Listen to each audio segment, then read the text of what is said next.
이 본문의 설교는 여러분이 말씀대로 행하면 물고기 많이 잡는다, 그렇게 방향을 잡고 들어온 설교가 많아요.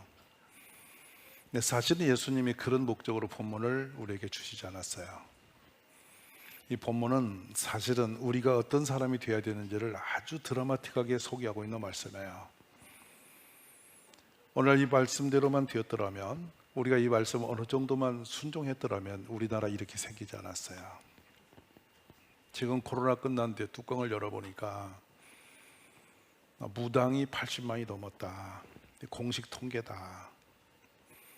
기독교는 어디 갔나, 하는 게 뭔가. 이제는 원불교에게도 인기를 뺏기고 이렇게 세상으로부터 유면당하는 기독교가 왜 됐나, 우리가 뭘 잘못했지? 돌면서 참 회개하고 참 죄송한 것은 교회가 너무 성경적에서 많이 벗어났다. 오늘 말씀을 대하면서 우리가 바른 길을 찾아가기를 간절히 원합니다. 사실은 이 말씀을 보면은 여러분이 예수님을 얼마나 이해하고 있는지 모르겠어요. 우리가 머리로서 들은 정보로서 예수님은 구원주시죠. 맞습니까? 구세주세요. 하나님의 아들이세요. 공감하시죠? 내 죄값을 대신하고 십자가에 죽으신 분이에요. 맞습니까? 그리고 3일 만에 부활하셨어요. 40일 동안 부활하신 채 이 땅에 계시다가 하늘로 오르셨어요. 또 다시 오실 거예요. 약속이 있습니다. 그래서 주는 그리도요 살아계신 하나님의 아들이십니다. 이건 베드로도 고백했고 우리도 인정하고 있는 분이죠. 그리고 주님을 히브리인들은 메시아라 그랬고 헬라인들은 그리스도라고 그랬어요. 맞죠? 우리가 이런 건 다 지식적으로 알고 있어요. 그래서 어쨌다는 거죠? 그래서 이게 문제입니다. 우리가 예배는 왜 매 예배마다 와서 예배를 드리고 가시나요? 설교를 또 듣고 또 듣는 이유는 뭡니까? 오늘은 나와 공감성 있는 메시지가 오면은 은혜 받았다 그래요. 듣기 좋은 이야기 들으면 은혜 받았다 그래요. 그래서 어쩌다는 거예요. 그 은혜가 내 삶과 무슨 상관이 있다는 거예요? 조금 기분 좋은 건가요? 조금 기분 좀 위로받으려고 교회 오신 건가요? 오늘 배 두 척이 호숫가에 떠 있습니다. 예수님이 그곳에 오셨습니다. 어부들이 그물을 씻고 있어요. 근데 허탕쳤습니다. 우리가 그물을 얘기하면 오늘날 아주 좋은, 물고기 잡기 좋은 그런 어구를 생각하실 거예요. 근데 예수님 당시에 그물은 형편이 없는 겁니다. 대마 줄기로 새끼를 꼬듯이 꽈서 그걸 엮어서 이렇게 사줄로 했으니까 물고기 잡는 데는 매우 효과적이지 않은 거예요. 근데 그것도 밀물에 넣었는데 바닷물과 민물은 그 물질이 달라요. 바닷물은 그래도요 건지면 소독이 되어서 나와요. 근데 민물은 그냥 그물을 놓으면 썩습니다. 곰팡이 나고 냄새 나요. 근데 그렇게 거친 그 식물의 껍데기를 가지고 새끼를 꼬듯이 해서 걸었으니 그 줄이 얼마나 굵겠어요. 그리고 물에 담궈놨으니 얼마나 무겁겠어요. 이거를 지금 씻고 있어요. 근데 허탕질을 밤새 하고 고기 한 마리 못 잡고 그물을 씻고 있는 그들이에요. 근데 그들 앞에 누가 오셨냐면 예수님 오셨다는 거예요. 우리 마치 물고기 잡고 허탕지고 지친 몸으로 하루하루 일과 마치는 거, 그 당시나 지금이나 별다름 없이 그런 분 계시지 않습니까? 뭔가 살기 위한 수단 방법을 다 동원했는데 돌아보면 별로 가진 것 없이 계속 돌고 있는 인생이 있잖아요. 이게 우리의 모습이에요.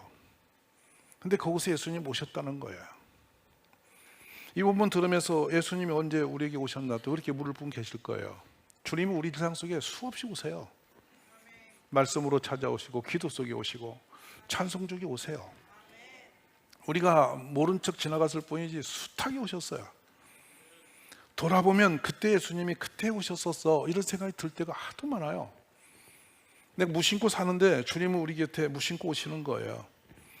근데 주님이 시몬이라는 사람의 배를 오르셔서 배를 좀 이렇게 육지에 좀 떼서 물 가운데로 조금 옮기라고 그러시고 배에 앉아서 설교를 하시는 거예요.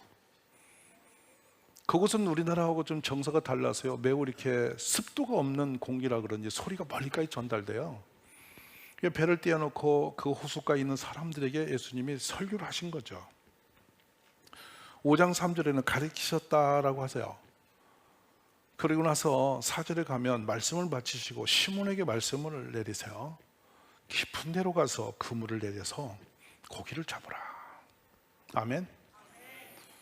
자, 근데 이 말씀은 쉽지 않은 거예요. 왜냐하면 그 거추장스러운 그물을 다 걷어서 씻고서 놓았는데, 밤새 잠근 몸도 지쳐 있는데, 또 뭐 예수님이 고기 잡는 전문가도 아닌데 그걸 갖다가 다시 그물을 내리라 하면 쉬운 일이냐고요. 우리는 이 부분에서 걸려요. 성경은 하라는 것 많고요, 우리 보고 요구하는 것 많고, 교회도 목사를 통해 또 이렇게 이런저런 것을 우리에게 명령하시는 게 많아요. 근데 거추장스럽거든요. 또 내가 안 하고 싶거든요. 그래서 포기하는 거예요. 그러니까 우리가 말씀과 내 삶이 너무 거리가 있기 때문에 예수님의 역사가 내 삶에 잘 안 보이는 거예요. 이걸 여러분이 죄송하지만 인정하셔야 돼요. 말씀대로 사는 것이 썩 쉽지는 않습니다. 그냥 듣기는 쉬운데 사는 게 어렵단 말이에요. 그래서 듣기만 듣고 행함이 없는 것은 죽은 믿음이라 그러는 거예요. 오늘 한번 우리가 이 부분을 돌아보면서 거추장스럽고 하기 싫고 내 생각으로는 의미도 없는 일 같은데 또 그물을 씻어서 치웠는데 또 내리라 하고, 이거 어렵거든요, 여러분. 제가 이 장면을 보면서 어떤 걸 생각하냐면, 일상에서 작은 것도 하던 거 다시 하기 싫은 거 하라는 거 되게 어려운 것을 이해를 해요. 여러분 생각해 보세요. 성경에 종종 그런 장면이 나오는데요, 저녁 식사 다 끝내고 설거지하고 다 끝내고 들어가서 자는데 손님 오셨다고 밥 차리래요. 그러면 뛰어나와서 할렐루야 할 사람 손 들어보세요. 안에서 변명합니다. 아이고, 오늘 해도 좋고 지치고 나도 이제 피곤하고 다 끝났으니 나 좀 자자. 근데 계속 문은 왜 손님 왔으니 밥 달라 하는 거예요. 여러분, 이때 우리나라 표현이 있죠. 돌아버리겠네. 충분히 일어나는 거예요. 오늘 또 검을 씻고 고기 한 마리도 못 잡아서 때려쳤는데 다 정리했는데 와서 갑자기 설교하시더니 가서 그물 내리래. 오늘 또 설교 들으면서 여러분 지금 이 목사가 하는 설교 속에 그런 부담감 된탕 가지고 갈 분 많습니다. 또 뭐라고 목사 쪼나. 무슨 말 아세요? 그 다 마음 이해하니까 옆에 분 인사 좀 와서 또 헤매지 말자 이렇게 인사하세요. 젖은 그물 무겁기도 하고 겨우 씻어서 저장해야 하는 그것도 다시 내려야 되고, 또 근데 더 장소는 또 희한해요. 깊은 곳으로 가려는 거예요. 제가 종종 이거예요. 다른 건 몰라도 제가 낚시는 꽤 전문이에요. 참 낚시하면 저는 거의 빈손 없이 잡아요. 근데 그만큼 공을 들였고 연구도 했고 물길도 알고 그래요. 근데 목사 되는 바람에 물고기 잡으러 못 가는 거지. 여러분이 이해하셔야 돼요. 근데 참 재밌는 겁니다. 근데 바다 낚시는 정말 신나고요, 육지 낚시도 큰 댐에 가서 충조호 같은 데 거기는 물살이 달라요. 이 물 흔드는 손맛이 다르다고. 무슨 말 아세요? 이 조그마한 둔벙에서 잡아다는 고기 잡는 것과 살아있는 물에서 막 야생처럼 자란 물고기 잡는 것 질이 다릅니다. 근데 지금 이분들이 전문가 아니에요. 근데 깊은 곳에 가서 그물을 내리라 하는데 이게 시원찮지 않죠, 마음이. 그리고 무거운 그물을 다시 깊은 데 내리면 어떻게 건지라고 상상이 가세요? 가당치도 않은데 이분들이 말씀이 그러니까, 5절에 보면 말씀이 그러니까 말씀에 의지해서 내가 그물을 내리다. 아멘. 우리는 여기에서 매력을 갖습니다. 왜냐하면 물고기 잡혔다는 거예요. 혼자 건질 수 없을 만큼 친구 배까지 불러서 배가 터지도록 잠기는 만큼 엄청 잡았대. 왜 아멘 안 하세요? 여러분 여기까지 흥분하잖아. 우리 물고기 잡으러 갑시다. 예수님은 그 얘기하려고 본문 주신 게 아니에요. 우리의 상식을 초월하고 우리의 이상을 초월하고 현실을 초월해서 주님은 더 능력 있는 분임을 이렇게 증거하시는 거예요. 여러분 생활 속에 그 능력을 경험한 적이 있으세요? 이 장면이 우리가 지금 이렇게 말하는 것과 되게 쉽지 않은 부분인데요. 이때 5절에 보면 그 앞에 변명이 붙죠. 우리들이 밤이 새도록 수고하실 때 잡은 것이 없지만은 말씀에 의지하여 내가 그물을 내리리라 하고 그렇게 하니 됐죠. 따라하세요. 그렇게 하니. 그렇죠. 그렇게 하니. 아멘. 자, 뒤에 뭐가 따라옵니까? 아니, 신나게 읽으세요. 너무 좋은 장면이니까. 자, 시작. 머릿속에 지금 들어오는 이미지가 있어요. 말씀대로 살면 부자 된다. 아멘이세요? 여기에 설교 함정이에요. 성도들이 여기에 너무 배려를 느끼고 말씀대로 해라, 그래야 된다, 순종해야 된다, 그래야 복받고 부자 된다, 이렇게 되는 거예요. 여러분, 지금 우리 예수님이 물고기 많이 잡으라고 하신 설교 아니에요. 주님의 전능하심과 능력을 보여주시는 장면이에요. 할렐루야. 이 일은 계속 우리에게 일어나요. 그러면 여러분 말씀대로 사십니까? 좀 캥기죠. 한번 볼까요? 그러므로 염려하여 이르기를 무엇을 먹을까, 무엇을 마실까, 무엇을 입을까 하지 마라. 이는 다 이방인들이 구하는 것이라 너희 하늘 아버지께서 이 모든 것이 너희에게 있어야 할 줄을 아시느니라. 믿습니까? 그런즉 너희는 먼저 그의 나라와 그의 의를 구하라. 그리하면 이 모든 것을 너희에게 더 하시리라. 말씀 좋아요, 안 좋아요? 엄청 좋아요. 근데 여러분 그렇게 사세요? 눈만 뜨면 뭘 먹어요? 제가 우리 구역원들 보면 오늘 뭐 먹지가 제일 1번이에요. 어디 가서 뭐 먹을까? 자, 끝없습니다. 끝도 끝도 없습니다. 그래서 어느 집에 가야 되고 어디 가면 맛있고 맨날 모이면 뭐 먹으면 건강하고 이럴싸는데 여러분 살고 죽고 건강한 건 누구 손에? 주님 손에 있어요. 할렐루야. 금을 내리면 된대. 걱정스러우니까, 귀찮으니까 안 하는 거야. 그래서 우리는 거기까지 가지를 않아. 내가 내 상식대로 이성적으로 해야만 그것이 안전한 길로 착각하고 있어요. 믿음과 나의 생각에서는 항상 거리가 있어요. 그래서 말씀을 믿으라면 믿어야 되는데 잘 안 믿죠. 구하라 그리하면 너에게, 크게 따라하세요. 이것도 모르시면 큰일 났고. 자, 구하라 그리하면 너에게, 네, 찾으라 그리하면, 문을 두드리라 그리하면 너희에게 열린다. 구하는 이마다 받을 것이요, 찾는 이는 찾을 것이요, 두드리는 이에게는. 이거 어려워서 지금 가만히 계십니까? 띄워줘 보세요. 한번 다시 읽어봅시다. 구하라, 찾으라, 두드리라. 구하는 이마다, 8절이요, 찾는 이는, 두드리는 얘기는 열릴 것이지라. 자, 그러면 이 말씀이 믿어지면 기도하게 안 하게? 갑자기 조용해진 거예요. 기도보다 더 쉬운 일은 이 땅에 없어. 왜? 구하면 주시니까. 내가 땅 파러 갑니까? 근데 종종 이 말씀을 하면서 제가 이런 표현을 해요. 여러분, 홍해 바다를 가를 때 토목공사하면 몇 년 걸리죠? 홍해 바다를 가르고 그 60만 사람이 맨 땅처럼 걸어갈 수 있도록 그 바다를 갈아서 옹벽을 치고 길을 열려면 토목공사를 얼마나 해야 돼요? 상상이 되세요, 안 되세요? 근데 대답 좀 해보시라니까. 근데 모세는 간단한 길을 썼어요. 지팡이 들고 바다를 향해서 기도했어요. 말씀대로. 그게 이치가 맞는 얘기예요, 이게? 뻥을 쳐도 너무나 뻥치는 거지. 근데 그렇게 했어요. 그랬더니 바다가 열리고 건너갔어요. 이거 모르시는 분? 갑자기 오늘 너무 쪼이는가? 이게 심각해졌잖아요. 근데 우리는 그 쉬운 길을 놓고 더 어려운 길을 내 삶으로 찾아간다고요. 오늘도 수많은 사람이 이 방향을 잃어버렸다는 거예요. 그래 결국에는 예수님이 말씀을 하시니까 너무도 귀찮고 힘들지만, 여러분 밤새 그물질이 됐는데 고기를 잡으면 잡는 재미에 안 지쳐. 힘이 안 들어. 근데 안 잡히면 더 힘들어. 그래서 그물 사실 꺼서 정리 끝내서 근데 느닷없이 내리래. 그것도 깊은 데 가면 그물이 가라앉아 보면 건지는 게 좀 어려워. 근데 이들은 했나요, 안 했나요? 했어요. 뭐 때문에 했을까요? 우리 주님을 인정한 거예요. 제가 여러분에게 경험된 얘기를 다시 드리면, 전도하고 첫 신방을 갔을 때 성경이 찢겨가지고 온 아파트 입구에 나풀거리고 돌아다녔어요. 제가 어제 주었던 성경이 오늘 날아가고 있어요. 그 집에 들어갔을 때 남편은 쉼을 취하고 있어요. 야근하고 왔어. 아침에 신방을 들이닥치니 그분이 기분이 좋게 나쁘게 잠옷을 입고 뛰어오다 저거 맞닥쳐가지고, 저는 원래 문을 안 열면 발로 차는 사람이거든요.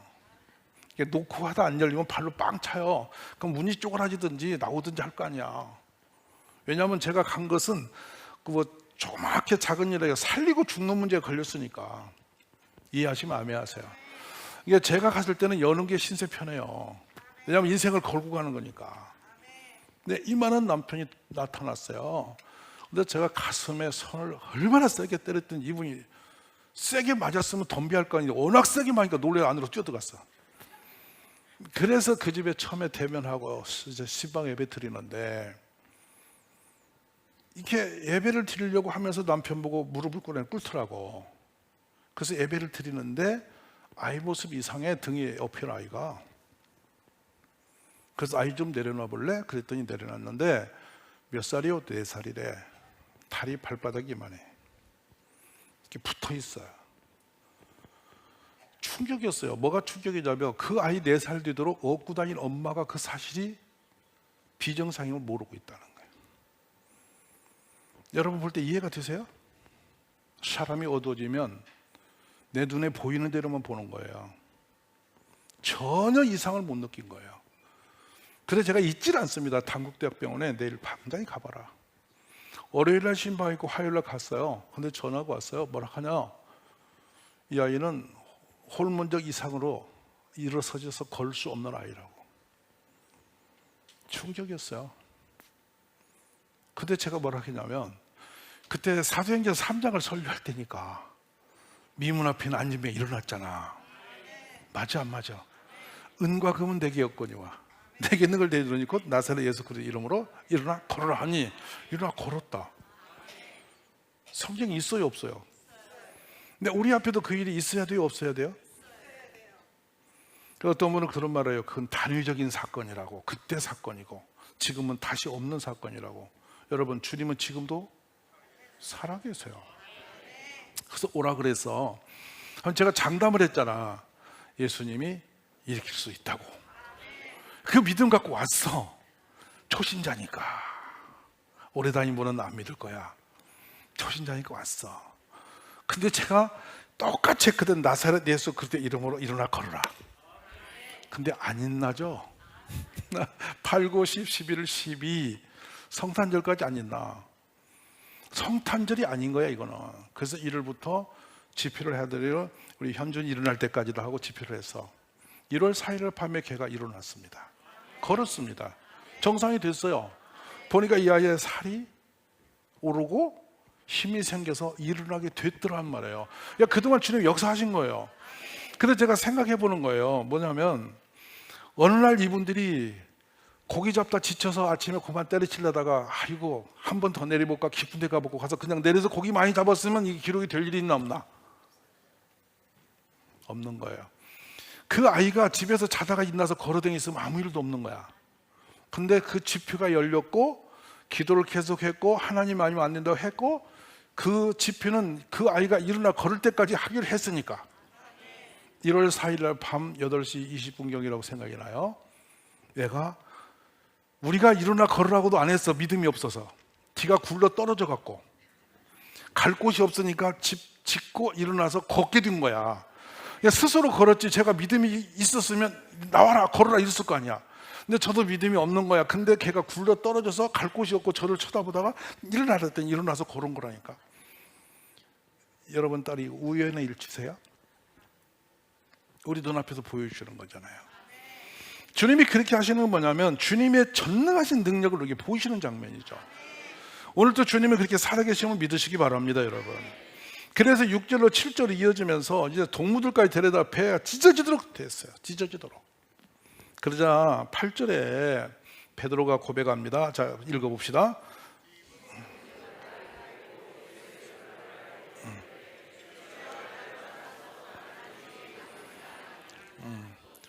주님을 보면 자신이 보입니다. 다 내가 나대로 사는 것처럼 잘 되고 있는 것 같지만 자신을 몰라서 못 봐서 문제된 거예요. 그래서 헛된 세월 살죠. 주님을 맞닥치면 내 자신이 어떤 존재인지를 깨닫게 돼요. 참 놀라워요. 그래서 주님이 놀라우신 분이 내 앞에 나타나셔서 주님의 능력을 보여주실 때 나는 하나님을 알 때 내 자신이 보인다니까요. 그래서 베드로가 자신을 뭐로 보냐면 한 번도 생각지 않았던 부분이죠. 주여 나를 떠나달라는 거예요. 왜? 너무 부끄러워서. 문제는 내가 죄인이기다라는 거예요. 깜짝 놀랄 일이죠. 이렇게 죄인이라는 걸 깨닫게 하면서 뭐가 생각나면 죄하면 죽음이죠. 저주예요. 그것을 베드로가 자신이 얼마나 무시무시한 죄인인 걸 거기서 발견합니다. 근데 그렇게 된 이유를 9절에서 설명하고 있어요. 볼까요? 이는 자기 및 자기와 함께 있는 모든 사람이 고기 잡힌 것으로 말미암아 놀라고 10절 갑니다. 자, 나가 요한도 놀랐습니다. 예수께서 시몬에게 이르시되 무서워하지 말라. 이제후로는 너가 사람을 취하리라. 바로 이 장면입니다. 이 장면. 물고기를 잡게 하신 것도, 배 고기를 헛되게 하신 것도, 찾아오셔서 말씀 주신 것도, 지금 쫙 진행하시면서 뭐냐면 바로 이 장면이에요. 이 말씀을 들으라는 거예요. 그렇게 하라는 거예요. 그러면 이제 후로는 네가 사람 살리는 사람 되라고. 맞습니까? 이 세상에서 우리들이 해야 할 일 중에 너무도 급하고 급한 일이 많으시겠지만 최고로 중요하고 급한 일은 영혼 살리는 일이에요. 저는 영혼 살리는 일을 생각할 때마다 어떤 말씀을 드리냐면, 여러분 죽음이 축복인 걸 아세요? 한 분이 남편께서 소천하셔서 장례를 치르는데요, 장례식장에서 그분처럼 해피하게 웃고 다니면서 행복한 사람 처음 봤어요. 그래서 제가 이제 목사가 생각하기를 이분이 남편 몰래 숨고는 어떤 생명보험 들어가지고 큰 한몫을 했나 이러는 거예요. 그래 이게 웬일인가 그래가지고 제가 이제 그 부인을 붙들고 도대체 무슨 일이 뒤에 있으면 숨고는 말을 하고, 그랬더니 막 웃으면서 너무 행복하다는 거예요. 아니 남편 죽어서 행복해? 그때 뭐라고 하는지 아세요? 목사님, 우리 남편이 간암으로 20년 이상을 하루도 편치 못하게 고통 속에 살았어요. 근데 이제는 더 이상 아플 일이 없잖아요. 천국 같잖아요. 어제 남편 운명하는 거 보는데 왜 그래 고맙고 감사한지, 죽음이 이렇게 좋은 줄을 처음 알았다는 거예요. 참 가슴에 오는 메시지였어요. 근데 여러분, 지옥은 죽음이 없어요. 죽음이 없어요. 이게 문제예요. 죽으면 끝나는데 고통도 아픔도 부귀심도 다 끝나버립니다. 근데 그것은 안 죽어요. 영원히 살아요, 지옥 속에서. 근데 그곳이 뜨겁기를 7배나 되는 풀불 같은 뜨거운 곳이라는 거예요. 자, 여러분, 7배 되는 풀불의 온도를 제가 따져보면 어마무시한 온도예요. 1만 도 가까운 온도예요. 그래서 그러면 뜨거운 게 어디까지 뜨거우면 뜨거워질까? 우리가 한 60도 뒤면 못 견딥니다. 100도 뒤면 살이 익어요. 어마어마하게 뜨거운 게 아니라 그때는 이 칼로 아리듯이 알입니다. 알이요. 100도가 돼서 싹 스치면. 근데 그것이 1700도에 7배. 약 8000, 9000도 되는 그곳에 영혼이 들어가서 그 뜨거움을 이기지 못해 소리 지르고 있는데 시간이 없이 무한 소리를 지르면서 몸부림하고 있는 곳. 그런데 그렇게 무섭게 고통스러운 곳이 지옥이라는 거예요. 뭐 때문에? 예수님을 안 믿어서. 아멘. 근데 우리는 이웃과 더불어 가족과 더불어서 그냥 살아. 이게 문제예요. 자, 그런 말씀을 맺으면서 11절 봅니다. 어떤 상태가 되냐? 그들이 베드로를 육지에 대고 모든 것을 내버려두고 예수님을 따랐다. 지금 주님이 우리가 뭘 해야 할지를 여기서 말씀하시는 거예요. 아멘. 예수님을 따라가는 일은 부담되는 거예요. 엄청난 희생이 있는 거예요. 영혼도 그냥 되는 게 아니에요. 누가복음 16장에 보면은 빚을 탕감한다고 주인 걸 몰래, 그리고 사람을 마음을 산다고. 그것이 전도예요. 대가지불이 필요한 거예요. 그러니까 우리 안 넣는 거예요. 마음의 고생해야 되고요, 물질에 희생해야 되고요, 많은 건 내놔야 사람 살려요. 아멘이세요? 그런데 우리는 거저 그냥, 여러분 제일 쉬운 전도가 뭔지 아세요? 띠매고 소리 지르는 거예요. 전도는 그렇게 되는 게 아니라 그 사람이 영혼을 살리기 위해서 집요하게 관계를 맺어야 돼요. 마음에 감동을 줘야 되고요. 교회 들어오는 날부터 상정이 돼가지고 말 줄 안 들어요, 인간이. 근데 달래고 얼리고 살려서 결국엔 내가 죽어야 그 사람 살려요. 그러니까 능력 없는 우리가 내가 살고 그도 살리려고 하지만 예수님도 돌아가셨다니까 우리 살리려고. 우리 같은 건 능력이 없으니까 100번 죽어야 하는 거예요. 맞으시 마음에 하세요. 내가 죽어야 살린다고. 아마 오늘도 부인하고 옆에 앉아 계신 분 부인 많이 죽었어. 그냥 온 사람 드물어. 지금 자기가 믿음자 앉아 있는 것처럼 버젓이 쳐다보고 있지만은 속은 알 거야. 간이 녹아지게 고통스럽게 해서 겨우 여기 온 거야. 내 우리 마찬가지예요. 얼마나 힘든 지옥불 보내지 않으려고 그 일을 했겠나. 그래서 저는 우리가 주님의 능력 보고 고기 잡는 사람이 아니라 사람을 살리는 사람으로 우리 달려갈 수 있기를 바란다 이거예요. 그 당시에 갈릴리 지역에는 나무가 없어요. 그렇게 큰 나무들이. 그러니까 먼 곳에 수송해서 왔을 텐데 그때는 도구도 없을 거예요. 그러니까 이게 뭐 어리석은 걸로 말도 안 되는 걸로 어떻게 해서 배를 만들어 띄었을 거라고요. 그리고 그 그물을 모았으니 이거는 얼마나 비싸고 힘들었겠어요. 근데 한 방에 다 버리고 예수님 따라갔어요. 뭐가 귀하다는 거예요? 영혼 구원보다 더 귀한 건 없으니까. 우리가 그런 믿음으로 우리 길을 가기를 간절히 원합니다. 그래서 이 봄에 여러분이 모두가 영혼 구원하는 일에 힘을 다하는 우리 가족이 되시기 바랍니다. 그러기 위해서는 배도 버려야 되고 많은 것 희생이 있어야 됨을 인정하면서 새 길에 일어선 우리 가족이 되시기를 간절히 축복합니다.